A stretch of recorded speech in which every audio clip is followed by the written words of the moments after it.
ये हमारे बॉर्डर की सुरक्षा 1835 से कर रहे हैं। उस समय से भी पहले जब भारतीय सेना बनी थी। इन्होंने युद्ध लड़े, लोगों की जान बचाई, सड़कें बनाई और हर उस व्यक्ति का सम्मान पाया जिसकी सेवा की। फिर भी भारत के ज्यादातर लोग इनका नाम तक नहीं जानते। ये है असम राइफल्स, भारत की सबसे मेहनती लेकिन सबसे अनदेखी फोर्स में से एक। आप देख रहे हैं हेड हंटर, वो चैनल जहां हम दिखाते हैं हिम्मत, बलिदान और सेवा की असली कहानियां, जिन्हें अक्सर मुख्यधारा मीडिया नजरअंदाज कर देता है। आज हम रोशनी डालेंगे असम राइफल्स पर, जो सिर्फ एक फोर्स नहीं बल्कि पूर्वोत्तर भारत की जीवन रेखा है। तो अंत तक जरूर जुड़े रहिए, क्योंकि इस वीडियो के बाद आप खुद कहेंगे इन्हें और पहचान मिलनी चाहिए। चैप्टर 1, एक भूला हुआ बल। ये देश की रक्षा 1835 से कर रहे हैं, उस समय से भी पहले जब भारतीय सेना का जन्म हुआ। इन्होंने युद्ध लड़े, लोगों को बचाया, पुल बनाए और दिलों को भी जोड़ा।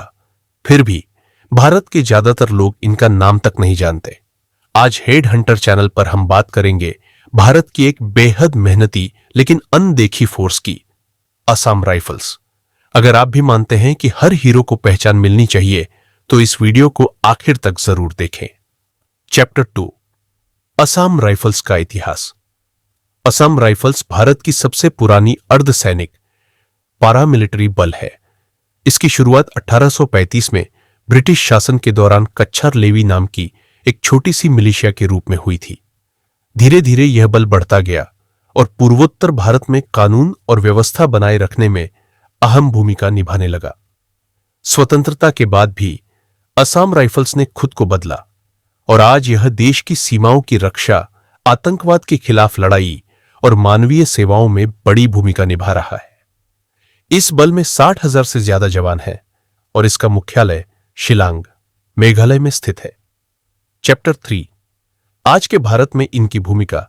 असम राइफल्स की एक बड़ी जिम्मेदारी है भारत म्यांमार सीमा की रक्षा करना, जो करीब 1643 किलोमीटर लंबी है। यह इलाका बेहद कठिन है, घने जंगल, ऊंचे पहाड़ और खराब मौसम। लेकिन इनका काम सिर्फ सीमा पर नहीं रुकता, ये पूर्वोत्तर में चल रहे अलग अलग उग्रवादी आंदोलनों से भी निपटते हैं। असली खासियत यह है कि ये सिर्फ हथियार नहीं चलाते, ये लोगों से दिल से जुड़ते हैं। ये मेडिकल कैंप लगाते हैं, स्कूल बनवाते हैं, सड़कें ठीक करते हैं और बाढ़ या भूस्खलन में लोगों की मदद करते हैं। कई गांवों में असम राइफल्स ही सरकार का एकमात्र चेहरा है। चैप्टर 4, इन्हें पहचान क्यों नहीं मिलती। इतना सब करने के बावजूद असम राइफल्स का नाम शायद ही कोई लेता है। जब लोगों से पूछते हैं कि भारत की कौन कौन सी सेनाएं हैं, तो जवाब होता है आर्मी, नेवी, एयरफोर्स, शायद बीएसएफ। लेकिन असम राइफल्स नहीं। इसका एक बड़ा कारण है मीडिया कवरेज की कमी। ये लोग दूर दराज इलाकों में काम करते हैं, जहां से खबरें भी नहीं आती। दूसरा कारण है कि ये फोर्स 2 मंत्रालयों के अंतर्गत आती है, गृह मंत्रालय और भारतीय सेना। इससे इनकी पहचान साफ नहीं हो पाती और लोग इन्हें सेना की तरह नहीं देखते। चैप्टर 5, मेरी यूट्यूब वीडियो का अनुभव। मैंने जब असम राइफल्स पर एक 8 मिनट की डॉक्यूमेंट्री बनाई तो सोचा कि लोग इसे जरूर देखेंगे, लेकिन 22 घंटे में सिर्फ 96 व्यूज मिले। वहीं जब मैंने 26 नवंबर हमले पर एक छोटा वीडियो बनाया तो उसी वक्त में 160 प्लस व्यूज मिल गए। यह दिखाता है कि हम दर्शक क्या चुनते हैं, पॉपुलर विषय या जरूरी कहानियां। असम राइफल्स वाली वीडियो में पूरी मेहनत थी, इतिहास, ग्राफिक्स, आवाज। फिर भी लोगों ने नहीं देखा। इसका मतलब है कि हमें सोचने की जरूरत है। चैप्टर 6, असली महत्व क्यों है। असम राइफल्स का काम सिर्फ देश की सुरक्षा नहीं है, बल्कि देश को जोड़ना भी है। ये वहां जाते हैं जहां सड़कें नहीं पहुंचती। ये अपने कंधों पर राशन लेकर गांवों में जाते हैं, स्थानीय युवाओं को ट्रेनिंग देते हैं, शिक्षा और शांति का समर्थन करते हैं। कई बार ये अपनी जान सिर्फ लड़ाई में नहीं, बल्कि बाढ़, भूस्खलन और मेडिकल इमरजेंसी में भी जोखिम में डालते हैं। इतना कुछ करने वाले जवान हम सब के सम्मान के हकदार हैं। चैप्टर 7, हम क्या कर सकते हैं।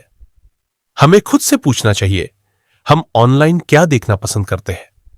क्या हम सिर्फ वायरल और मसालेदार चीजें देख रहे हैं, या उन सच्चे हीरोज की कहानियां भी सुन रहे हैं जो बिना नाम, बिना शोहरत हमारी रक्षा कर रहे हैं? असम राइफल्स को शायद हमारे ध्यान की जरूरत नहीं है, लेकिन हमारे सम्मान की पूरी हकदार है। हमें किसी बड़े हादसे या युद्ध का इंतजार नहीं करना चाहिए, इन्हें अब पहचान मिलनी चाहिए। चैप्टर 8, निष्कर्ष और अनुरोध। अगर इस वीडियो ने आपको कुछ नया सिखाया या सोचने पर मजबूर किया तो कृपया लाइक, कमेंट और शेयर करें। यह छोटा सा कदम असम राइफल्स को वो पहचान दिला सकता है जिसके वे सच्चे हकदार हैं। अगर आप इनके सफर को विस्तार से देखना चाहते हैं तो मेरा डॉक्यूमेंट्री वीडियो जरूर देखें, लिंक डिस्क्रिप्शन में है। और ऐसे ही वीडियो के लिए हेड हंटर को सब्सक्राइब करें, क्योंकि इस चैनल पर हम सिर्फ कहानियां नहीं सुनाते, हम उन्हें सम्मान भी देते हैं।